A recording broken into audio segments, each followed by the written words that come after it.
I'm Chris Hansen. Right now on Crime Watch Daily.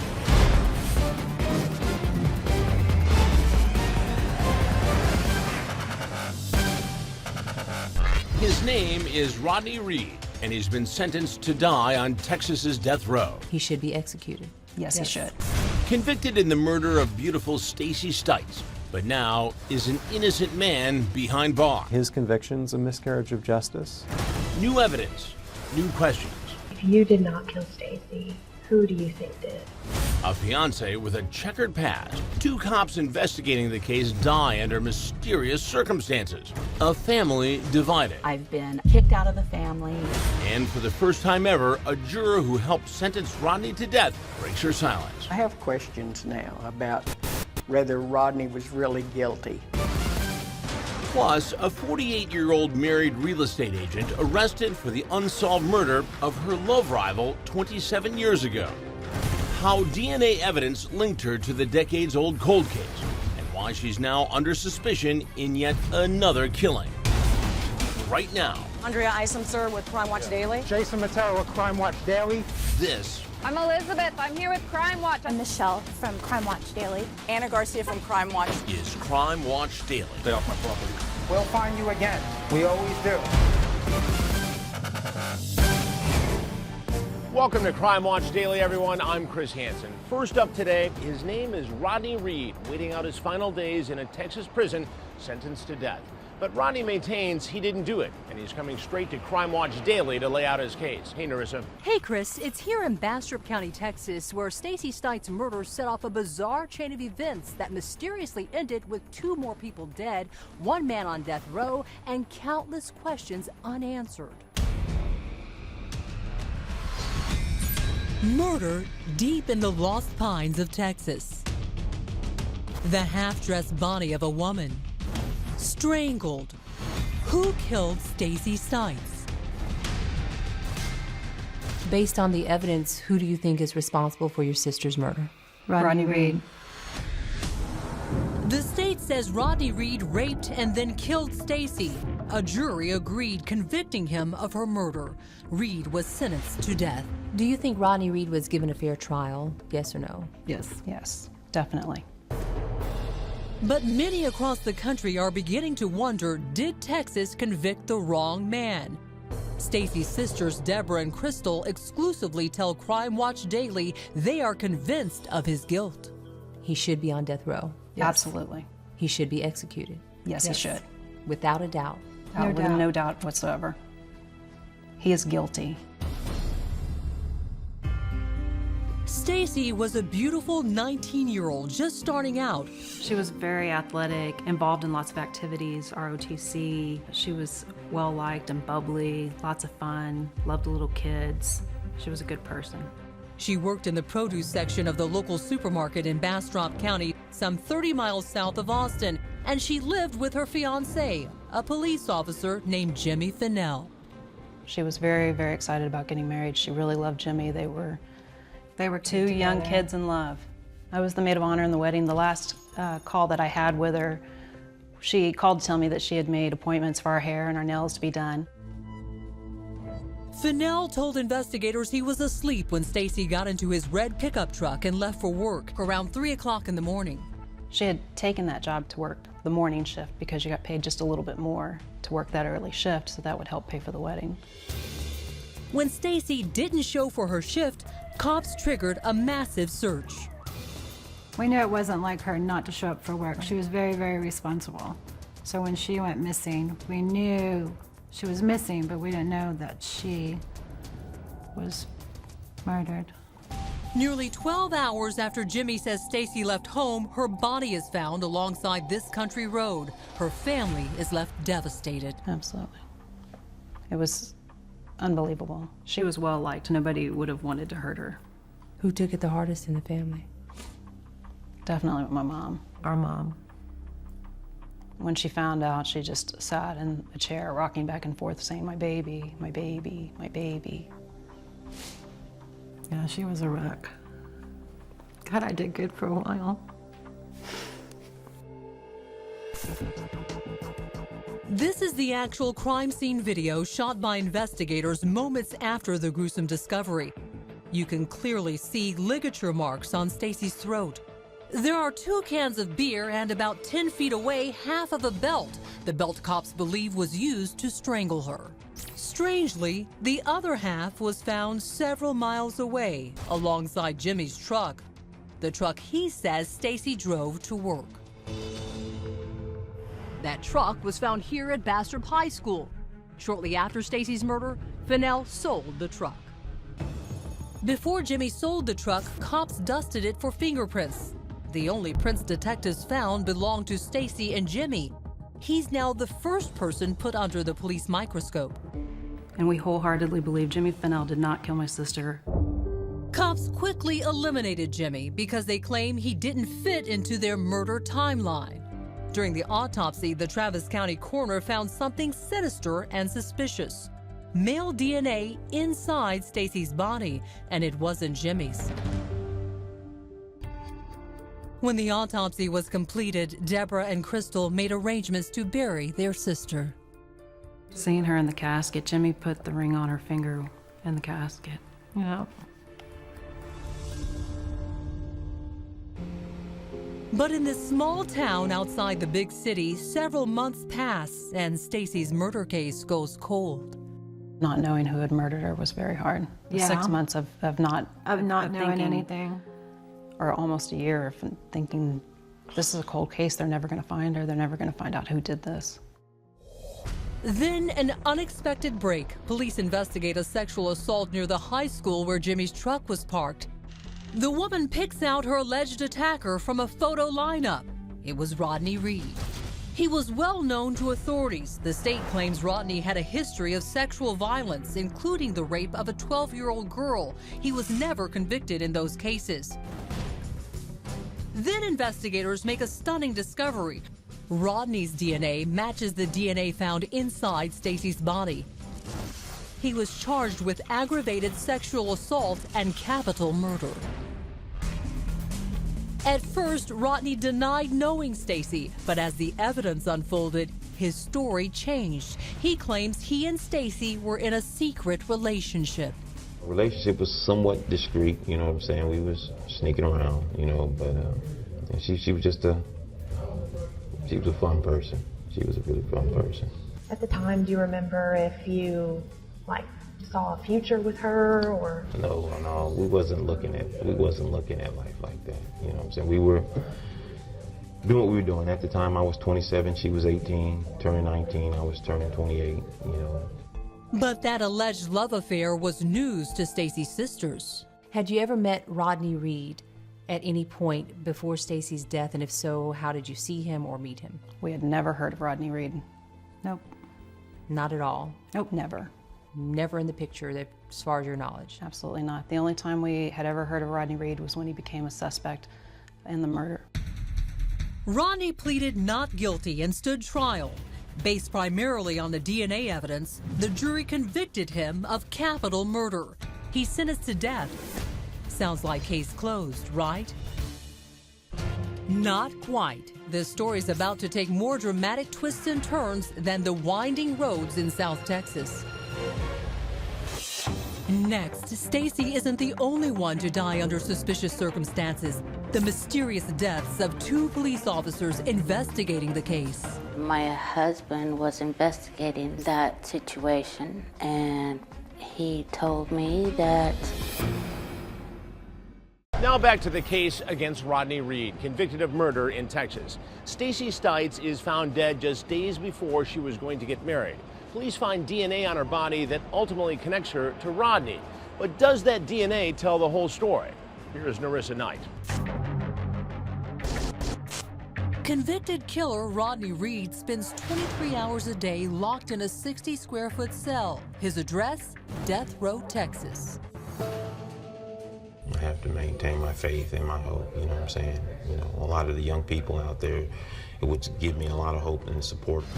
Like many inmates, Rodney claims he's innocent of murder, and he says he's got a good reason his DNA was found inside the body of Stacy Stites. He claims they were having a secret sexual relationship. Have you ever reached out to her family? Because you know that they are very critical of you and believe that you are guilty? Well, her mom and her two sisters, you know what I'm saying? I just hate the fact that they've been misled, just like the jury was. You know, the state has misled them. But today, many are questioning his conviction and asking, is the wrong man on death row? Recently surfaced evidence could point to another killer. Our Austin affiliate KXAN has extensively investigated the conflicting evidence in the case. Either you believe Rodney Reed or you don't. And that's really what this case comes down to. Shannon Wolfson is one of the few journalists ever to interview Rodney in prison. And if you haven't been to death row in Texas, that is a memorable experience. I mean, it is something that you don't forget. You wait for a door to open, you walk into a room, that door closes, you wait for another door to open, that door closes. It is a very controlled environment. You do not touch the inmate, you're separated by a wall. If you did not kill Stacy, who do you think did? The evidence points to one person. The time frame what these doctors come up with points to one person.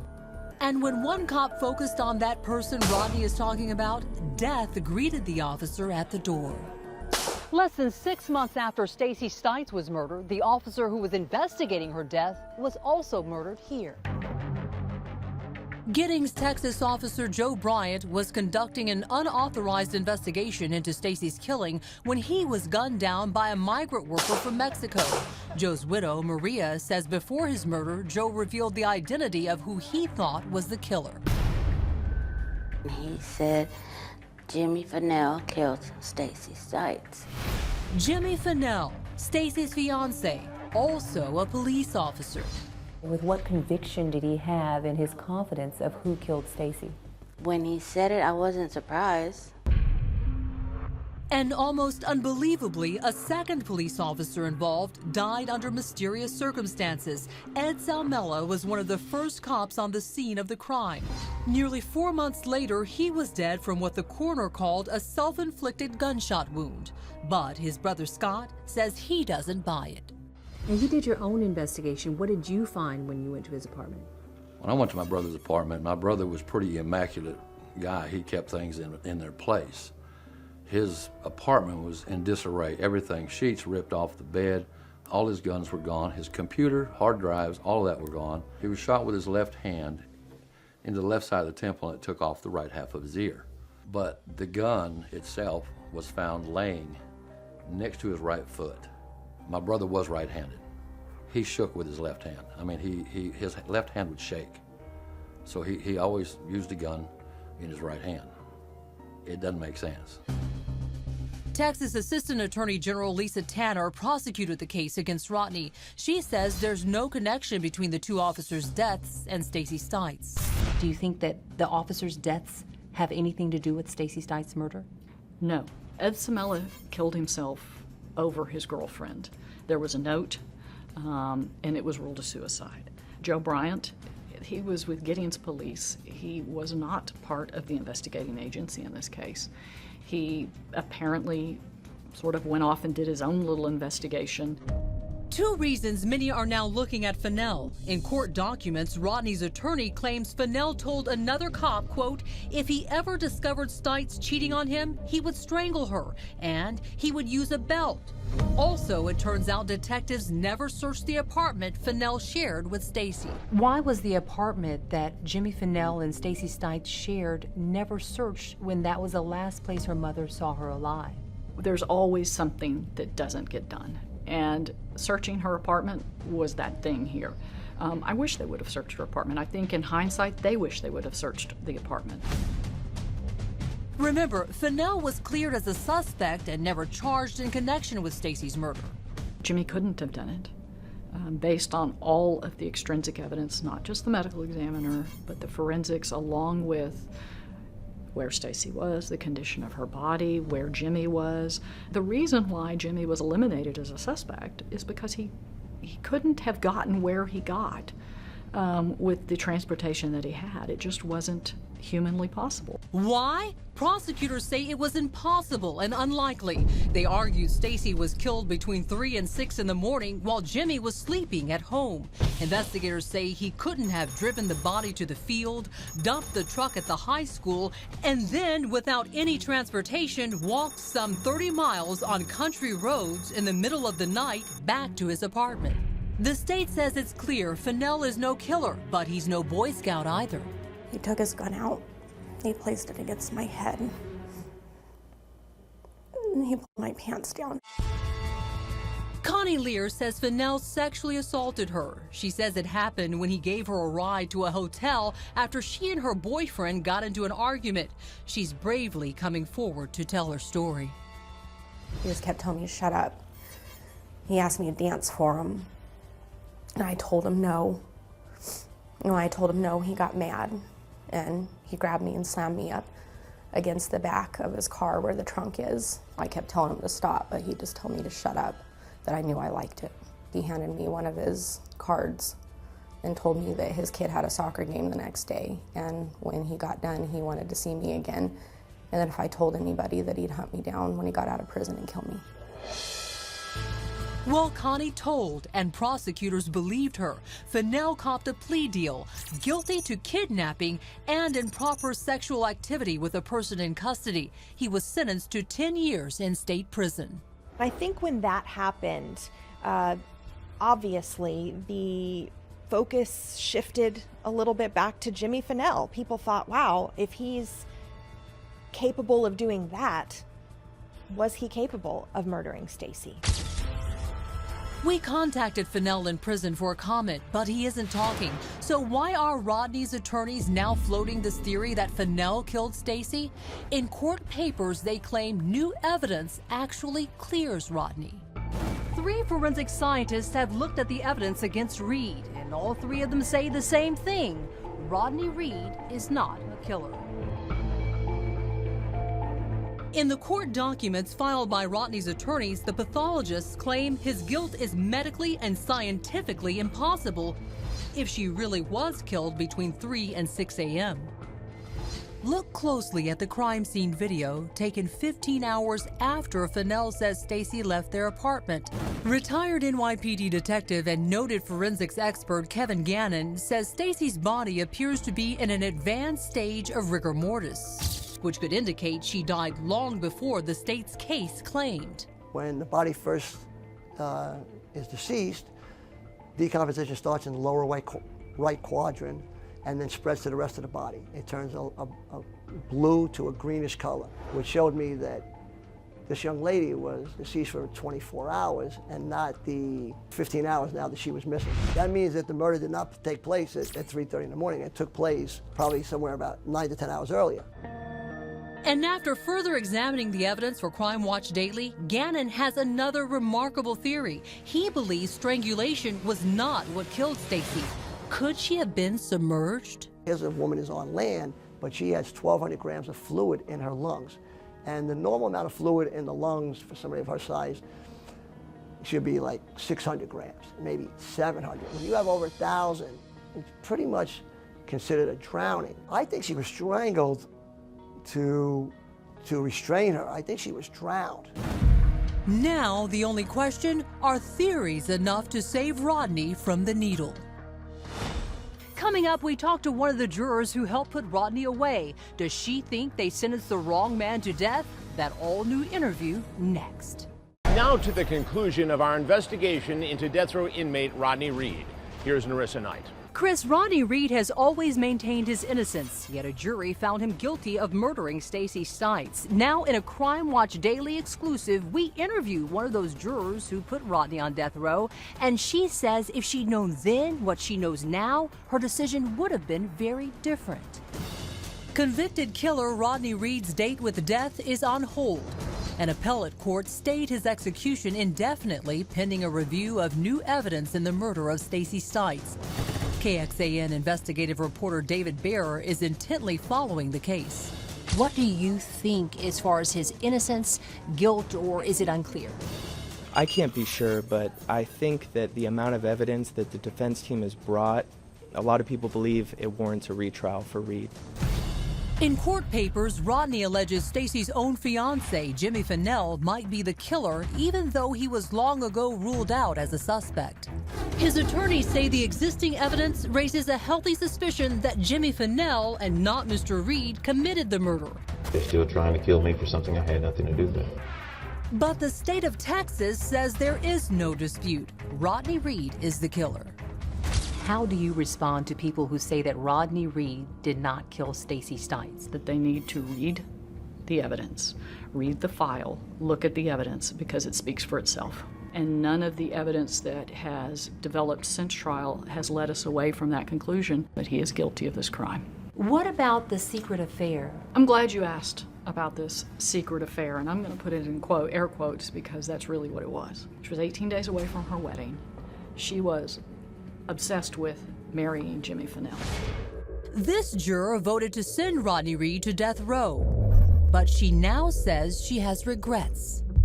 I have questions now about whether Rodney was really guilty. It's a stunning claim you'll see only on Crime Watch Daily. She wonders, did she convict the wrong man? Or hiding her identity for her safety?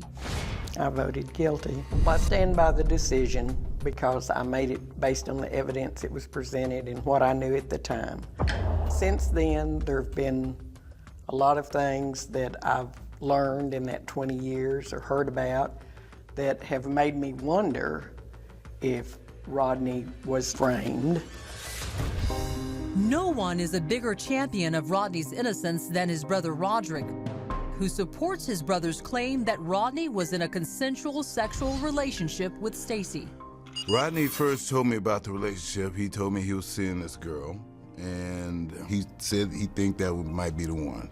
And he said there was only one hitch. He said she's, engaged to this police officer.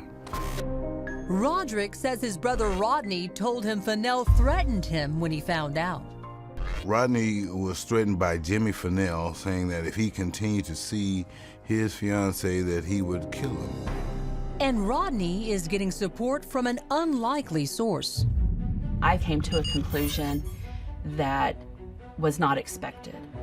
That's Heather Staubs, Stacy's first cousin. She claims after she changed her mind about Rodney's guilt, her family cut her off. As far as my aunt and my cousins are concerned, I've been kicked out of the family, and they don't want anything to do with me. And how would I feel if what was done to Stacy was done to my daughter, and Rodney's a horrible person, and just on and on. But Stacy's sisters say Heather is just looking for her 15 minutes of fame. She never even came to the trial. She was never at the trial. We haven't Why seen is it her. so in important to her now? We haven't seen her in many years, and now it's important for her to save Rodney Reed? Saving Rodney Reed is the full-time job of his attorney, Bryce Benjay, from the Innocence Project. His conviction's a miscarriage of justice. Benjay successfully persuaded the Texas Court of Appeals to issue the stay of execution. We're looking at the video of the crime scene. Remember those beer cans found at the crime scene? Benjay says DNA results from the cans were never introduced in the trial. He says Rodney's DNA was not on them. You had a very exculpatory DNA report that said 2 police officers and Stacy couldn't be excluded from this beer can. Now, subsequent DNA testing of that beer can actually excluded Stacy. Jimmy Fennell was never charged in connection with Stacy's murder. And for now, Rodney remains on death row until the courts sort all this out. But the main question may be impossible to answer. If Rodney didn't kill Stacy, then who did? If you think Rodney Reed is innocent, then you take him home. Around your family, your daughter, your mother, your sister. If you think he's innocent, be willing to take him home with you. Jimmy Fennell is expected to be released from prison by 2018. You can be sure that Crime Watch Daily will be there to ask him the tough questions about the death of Stacy Stites. Now to Kansas, where a real estate agent was living what appeared to be the perfect life until police would put her in cuffs, accusing her of murder. Reed Grinsell has the breaking story. Carolyn Heckert is the realtor you could call for a killer deal in Smithville, Missouri. But police claim this sweet-looking 48-year-old mother of two truly could be a vindictive killer. Heckert is now charged with murder, accused in the vicious stabbing of beautiful 18-year-old Sarah De Leon. I was like, this is amazing, and then I just started crying because I just couldn't believe it. Sarah's sister, Rachel Kennard, has been waiting 27 torturous years for police to make an arrest. Everyone in Sarah's family suspected Heckert early on. It's just crazy that someone can be so evil and still live a life that she's been living, you know, that she does not deserve. Sarah De Leon's body stabbed mercilessly and dumped like garbage along these railroad tracks. Just looked like pure evil met pure innocence. Former Kansas City cop Jeff Cheek with our affiliate WDAF recounts his own memories of the gruesome crime scene. My heart just sank, my stomach sank. I remember thinking to myself, my God, somebody's going to get a phone call here shortly that their daughter's not coming home.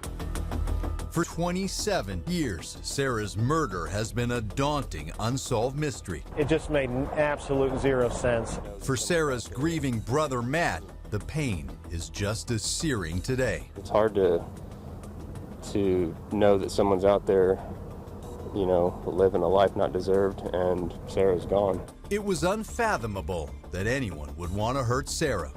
She didn't have any enemies, and she was a lot of fun to be around. But Kansas City cops now say Sarah did have at least one enemy, Carolyn Heckert. Sarah was dating Carolyn's ex-boyfriend, and Sarah's family believes her murder was a revenge killing. I guess they broke up, and maybe she didn't like it so much. You know, I mean, who knows why someone would act like that. She had no enemies except this one woman. She did not live a high-risk behavior. She was just a really good young woman who didn't deserve to die in this brutal way. If the family has always been suspicious, why did it take so long to arrest Heckert? 3 letters, DNA. With advancements in technology, authorities are finally reportedly able to put Carolyn Heckert's DNA at the scene of the crime. But that's not all. The realtor is now also being linked to a second unsolved murder with that same new DNA technology. This one happened in 1994, 5 years after Sarah's murder, just across the state line, 13 miles away in Independence, Missouri. Another savage attack on a young woman.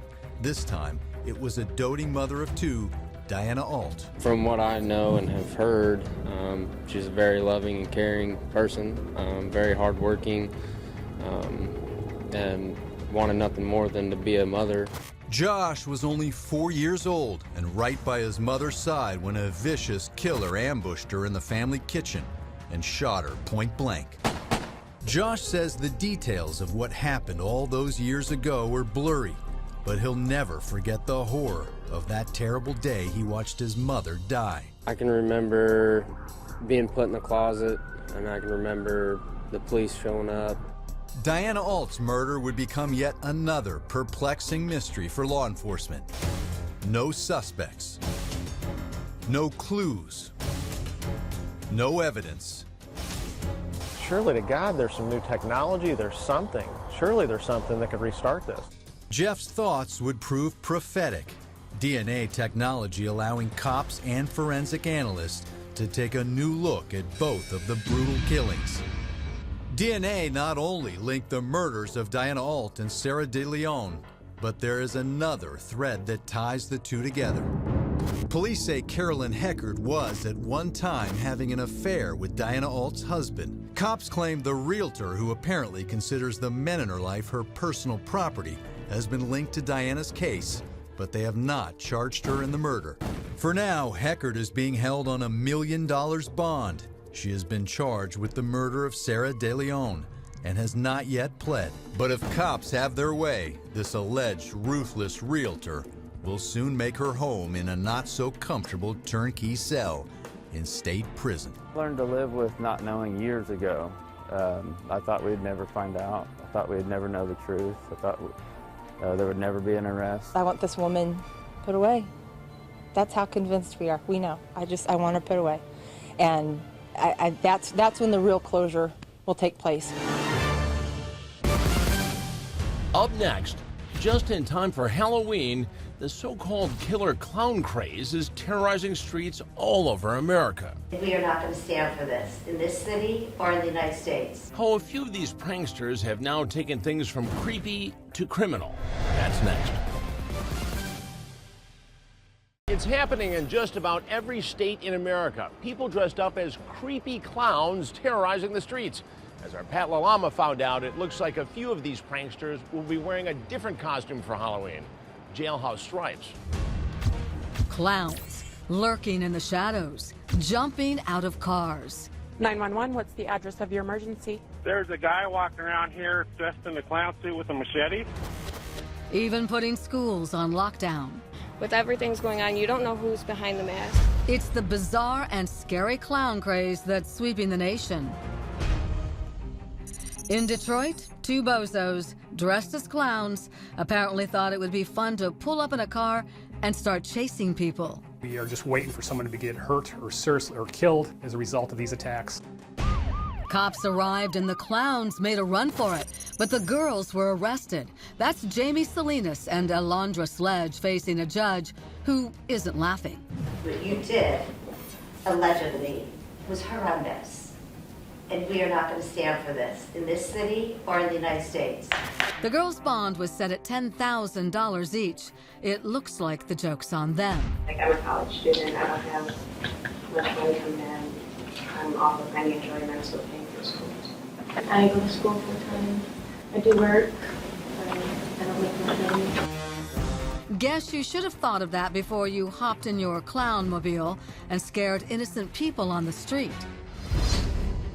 In Oklahoma, a 911 call about a creepy clown sighting. City Police Department. Yes, ma'am. I'd like to report. I know it's going to sound kind of crazy, but I just saw it down the street from the light, and it looked like it was a clown. A clown? It looked like he had either a bat or it was a machete. The lone clown, an eerie sight, loitering in the middle of the night underneath a lamppost. He was wearing a black jumpsuit that was from maybe from the oil field or something, but it was just pure black. I know the mask was white with red hair on top of it, with a dark red nose. But the clowns in this town better watch it, or their days of clowning around could be numbered. In Milwaukee, a daycare center is terrorized by a group of teenagers when kids in clown masks pounded on windows to frighten the children inside. Watch as the terrified kids run into another room, screaming, "Scary clowns are coming to get us." One child even grabbing a stick. In the chaos, a 7-year-old slipped out of the door and ran several blocks to her grandma's house. It was real dangerous. She took through an alley. She went through an alley. She took a busy street. The little girl is safe, but the creepy craze continues. Also in Wisconsin, on police car dash cam, watch as cops nab 2 clowns. Turns out it was a couple who allegedly left their 4-year-old daughter alone while they lurked around at night.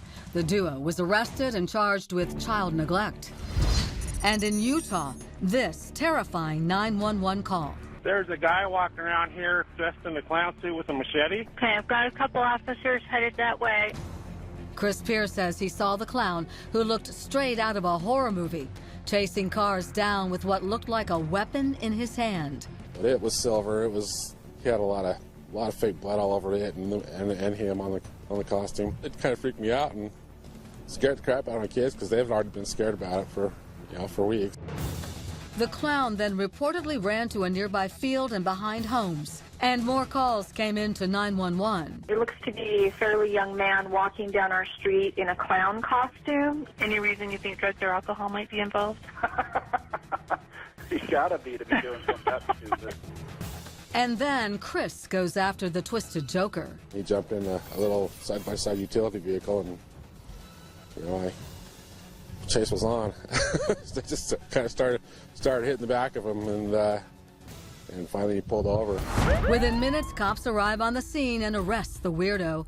Turns out the masked man was an 18-year-old who said he was pranking his sister, and that so-called machete was actually a plastic sword. The intent to have some fun originally, but take it a little bit too far, and their intent changes from wanting to have some fun to causing some public nuisance and alarm. With Halloween coming up, Target is yanking clown masks off the shelves and off of its website. Concerned parents are hoping this will send a strong message to the pranksters. They need to understand that this is not a game, that we're taking this seriously, that people will get hurt if they think that there's a cause for danger or concern.